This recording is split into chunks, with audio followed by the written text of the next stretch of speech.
I wanted to do a show where I'm just giving you guys the data, right? An abundance of data.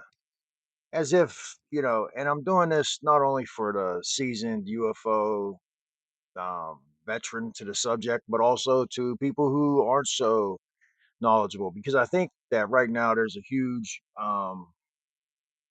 lot of talk going on, a lot of chatter by not only, you know, folks like me and other people on YouTube, but from politicians and people like Representative Anna Paulina Luna and J.D. Vance and Tim Burchett, people in government, and not only the whistleblowers.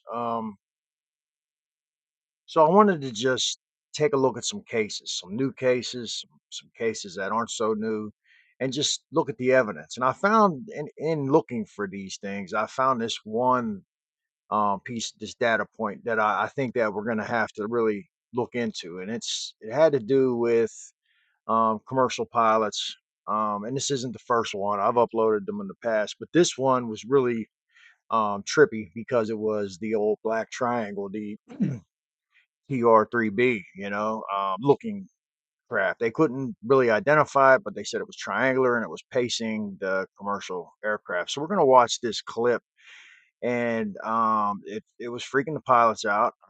Air traffic control couldn't find the thing on their radar. There was no, So we're going to listen to this clip. Just check this out. This is wild. Let's watch this clip. This is crazy, man.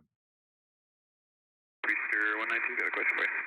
I got an answer if I can. Yeah, we've got traffic. It looks like about 30 miles to our south. We can see them out the window. We just can't tell what it is. Can you tell me what it is? 30 miles to the south. You said 30 miles off the watch with which side?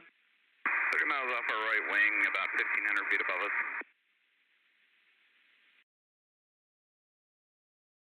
Well, I'm not showing anything out there. What does it look like? To be honest, it looks like a black circle, maybe with wings. We can't really tell. We're curious. Yeah, I don't have any.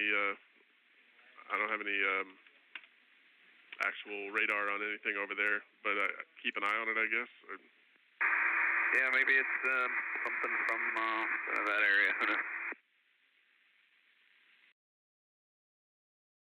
Airdrop a pic. And Priester 192, are you still showing it? Yeah, he's still out there visually. We can't see him on the screen anymore, but I guess it would be the size of probably about a wide body, maybe a 777 or something similar from the distance from us. But yeah, he's still out there just to beam us about, looks like maybe 2,000 feet above us. Wow. That's Priester 192, you're saying that it was on TCAS too? Yeah, we had him on TCAS for about 3 minutes or so, and now he's dropped off, but we can still visually see him. Okay, and then did it have a call sign or anything? No call sign. It's just showing up as a blank target, and the weird thing is we can visually see him, and usually it's just an error, but since we can see him visually, it's kind of a weird one.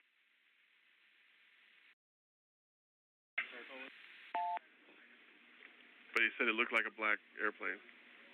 Oakland, Alaska 1229, 380. Alaska 1229, Oakland Center, roger. Horizon 2201, contact Oakland Center on 127.45.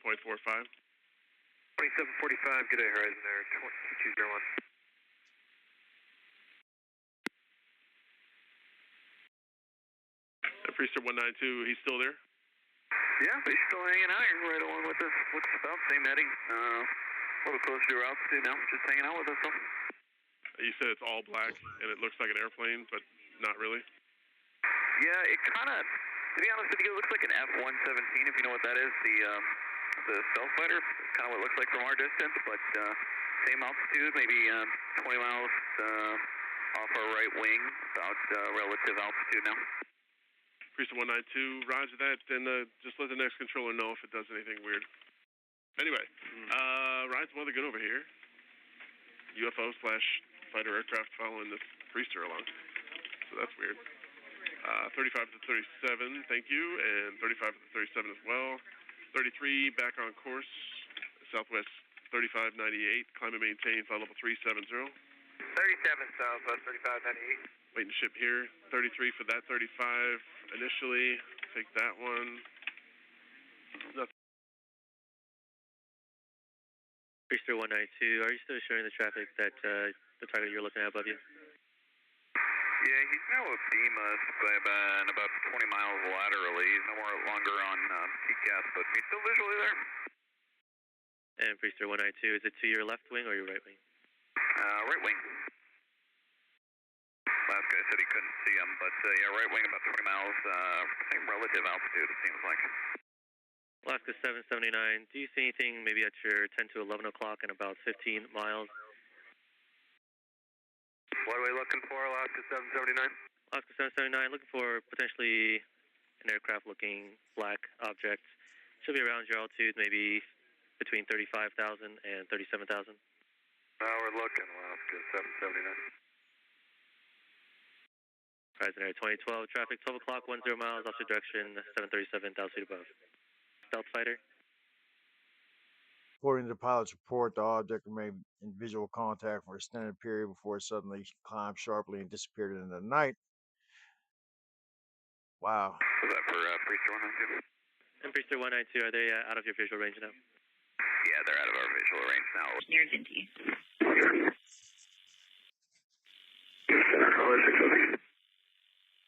Go ahead.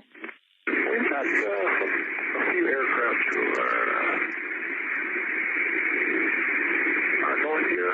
They're going around circles. Much higher altitude than us. Any idea what they're at? No, I do not. Okay, strange.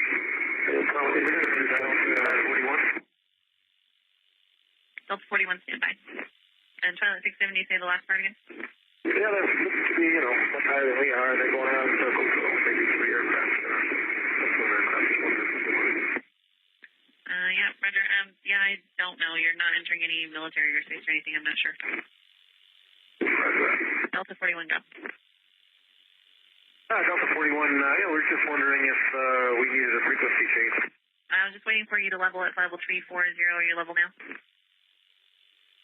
Delta 41, we are just leveling now at 340. Delta 41, Roger. Radar service terminated. Change to under frequency.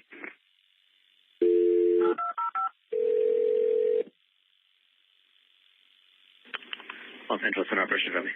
Hello, it's Sarah. Hey. So I have this Twilight 670 that's like 25 west of LA at 47,000 feet. And he said that there are 3 aircraft high above him orbiting. And I don't know. Well, that's kind of weird. He's doing something else. Hey, Really weird. Air France is on my frequency. What do you guys use? 1905 or 26? Yes, 1905. Okay, thanks, Jimmy. Should I ask him anything else? Like, he said they were aircraft. I don't have any hot airspace. Yeah, I don't know. I told him I didn't know he wasn't in any military airspace. And he said, yeah, they're just kind of going around in circles. Yeah, that's kind of weird. Okay. He's at 47,000 feet, and he said they're pretty far above him. So, yeah. I wonder if it's just like, I don't know. The first thing I thought was a satellite or something. Yeah, that's exactly what I'm thinking. Like SpaceX stuff. But All right. maybe I would just report it to you. Yeah, no, I appreciate it. Yep. Good to Charlie 670, go. You don't see any aircraft off our right-hand side that are 3 aircraft going in circles? No, there's nothing out there by you. I don't even see any primary targets. And you said that they're above you? Yeah, they're definitely above us. They're just going around in circles. Planes don't do that. Charlie 670, Roger. I'm sorry. I wish I did know what it was.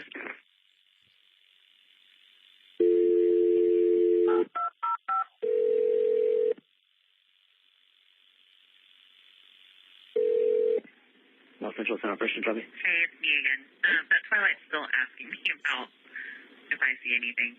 I didn't know what to tell him, but I thought I would tell you again. He was probably 75 miles past where he was, he said. Are you sure you don't see anything off to our right above us? There's nothing there. Yeah, no, that's good. Yeah, I mean, that's all you can tell him is that you don't have anything. You know what I mean? I told him I'm sorry. I wish I knew. But yeah. I just thought I don't have anything else for you either. Yeah. Okay. Yeah. All right. Well, bye. Yeah.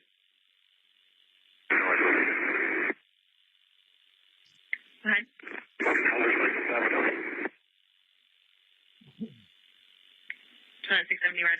I did report it. Do you have an estimate on the altitude? No, they've got to be. From the angle I'm at, they've got to be at least 5 or 10,000 feet above us. They have to be. You point them from even sooner than that. 670, Roger. And are they just white lights? They just keep going in circles. I was an F-18 pilot in the Marine Corps, and I'm telling you, I've done many intercepts. I've never seen anything like this. 670, Roger. Yeah, I was talking to the operational manager, and the only thing we could think of is satellites, but I'm sure those aren't going to be spinning around. Absolutely, they're not satellites. They're in a big wormhole, just keep going around each other, and then 2 more came in, and then 1 came down. They just keep circling. 670, Roger. Yeah, like I said, I did report it. Just crazy. I wish I could offer you the answer now, but unfortunately can't. And radar service is terminated, and frequency change is approved now. So that was Flight Follower, and they do a lot of good clips where commercial pilots run into UFOs, and they've done it over the Atlantic, and it was multiple planes seeing the same object. I believe they were actually seeing 2 objects in the distance, and multiple airlines were seeing them. Then there was another one where an aircraft, a commercial plane, was actually clipped. The wing was clipped by an object, and they were like giving an alert for everybody to, be on the lookout for, this object at 35,000 feet. And I also found some where it was like a guy with a jetpack in California. They said they were seeing a man with a jetpack. And this happened repeatedly, and it actually made mainstream news. This dude with the jetpack, and I think this was like in 2021 or something, and it was actually like a famous case. Um, and these cases happen all the time with these commercial airline pilots. And there was in the past, like I guess the 80s and 70s, 80s, there was something called JNAP or whatever, and it was this policy where commercial airline pilots would be sworn to secrecy, and that's one of the reasons why they wouldn't report if they seen UFOs. That and the fact that they would, um, lose their ability to privilege to fly, and it would hurt their pockets. So there was a lot of pressure on pilots to keep any kind of sightings of UAP and UFOs secret. And I think now that the stigma has been lessened, the government secrecy has been lessened, we're going to start seeing more commercial airline pilots and military pilots coming forward to speak about these crazy occurrences that they're seeing in the sky. Now, granted, this specific case could have been maybe a military aircraft, but could it have been the TR-3B? Um, but the fact that it was over Nevada, could the military have just been screwing around with these pilots? Pretty ballsy thing to do. But we're gonna watch this other clip too, and we're gonna check this out. I think you guys, it just gets crazier, man. So here it is.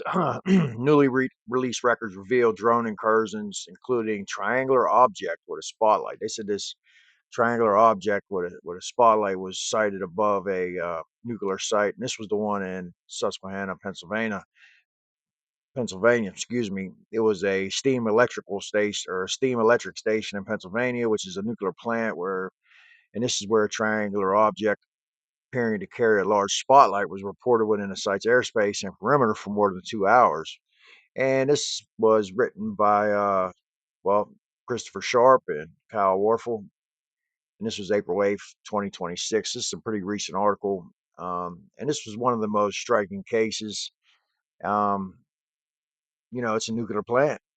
This is nuclear energy, and just clear material provided by the U.S. Nuclear Regulatory Commission, or the NRC, under the Freedom of Information Act relates to records the NRC sent to the Pentagon's dedicated Unidentified Anomalous Phenomena Office, or the All Domain Anomaly Resolution Office, or ARROW, organization that nobody trusts because of Sean Kirkpatrick.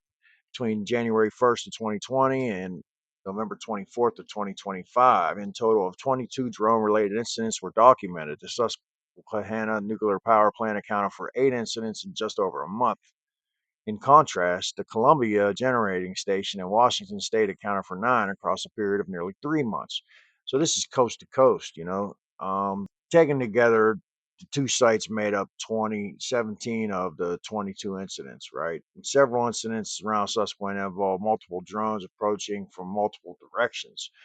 And where we heard that before, you know, Barksdale Air Force Base most recently. They said it was 12 to 15 of these things came from multiple directions, swarmed the base, and then they kind of dispatched to very sensitive sites on the base, causing this shelter in place order. So this incident kind of mirrors the incident that just happened most recently. Some reports describe drones hovering around the perimeter and then periodically moving into the protected airspace before pulling back. Two incidents are especially notable. On September 26th of 2022, the log states that 8 drones entered the airspace of the plant and that the interaction lasted approximately 2 hours and 45 minutes. So, you know, it's just wild, man, that this is happening over these installations, you know, not only bases, but also these plants, these power plants. And what is it with nuclear energy and UFOs?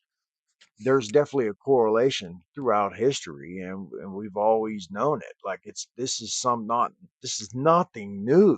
This is not new, you know, like go back to Bob Solis in 1966. It's just, you know, and then I just showed you those two clips of the airline, you know, the commercial airlines, you know, these pilots. None of this is new, you know, and the fact that there's still these people who think that this is not a real thing, it just boggles the mind, you know.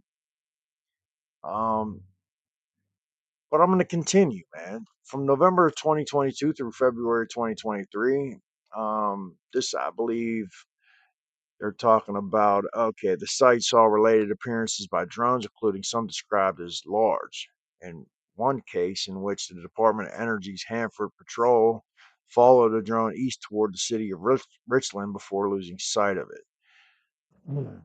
In another incident, the drone was estimated to be 8 to 10 feet in diameter with white and red flashing lights. Um, you know, could some of these be foreign adversaries trying to kind of recon and, you know, surveil, get some type of intelligence? It's possible. There's been claims that people have seen what they thought was drones with blinking lights, then just the thing would morph into an orb, or they'd be looking at an orb and it morphs into something that looks like a plane, which is just another wild occurrence that you hear a lot in people who've had these experiences and sightings. Nuclear power stations at Comanche Peak in Texas, Monticello in Minnesota, and Peach Bottom in Pennsylvania appear more episodic in the released set of records. Comanche Peak logged 3 single drone incidents. Monticello logged 1 case in which a suspected operator was seen on the road west of the protected area and reportedly told plant personnel he intended to photograph a nearby river. Even in that case, the drone still crossed the protected area. By the time plant security was sent to speak to the operator around 30 minutes later, the individual had disappeared.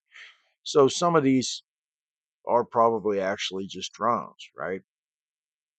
And then that's where it gets murky, you know. But the National Defense Authorization Act, fiscal year 2022, specifically tasked Arrow to work with the NRC. It states the UAP office must, in its annual reports, record incidents and descriptions of UAP or drones of unknown origin seen over NRC sites. So I just wanted to let you guys in on that little, you know, these record dumps. But in 2023, an NRC spokesperson told Liberation Times that the agency took potential threats from unidentified anomalous phenomena very seriously and continuously coordinates on such concerns with federal intelligence and law enforcement partners. The NRC spokesman stated that, quote, The Nuclear Regulatory Commission takes potential threats from any aircraft, uncrewed aerial systems, or unidentified anomalous phenomena seriously and requires nuclear power plant operators and certain other licensees to report any suspicious activity in the airspace over their facility. The agency continuously coordinates on these and other potential concerns with federal intelligence and law enforcement partners and can take immediate and appropriate action to address any security threats to our licensed facilities. So here you have the Nuclear Regulatory Commission taking UAP, unidentified anomalous phenomena, seriously. Right? It's not being laughed off. It's not being disregarded as the ravings of a madman or a conspiracy theorist. No, they're saying we take it seriously. That in and of itself, I feel, is a form of disclosure. When you start having these government organizations talking about unidentified anomalous phenomena, threats that they pose, or possible threats that they pose, I think that in and of itself is telling you that, look, this is something that's real.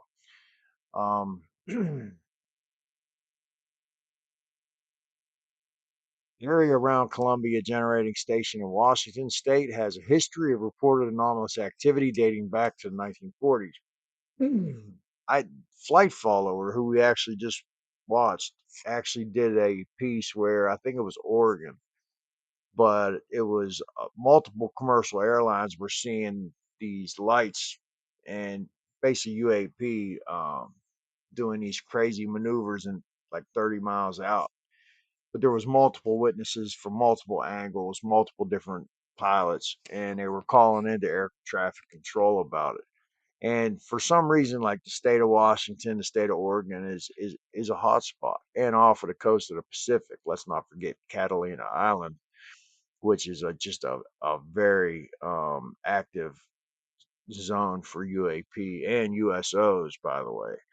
That's like the area where the Nimitz incident happened with Commander David Fravor.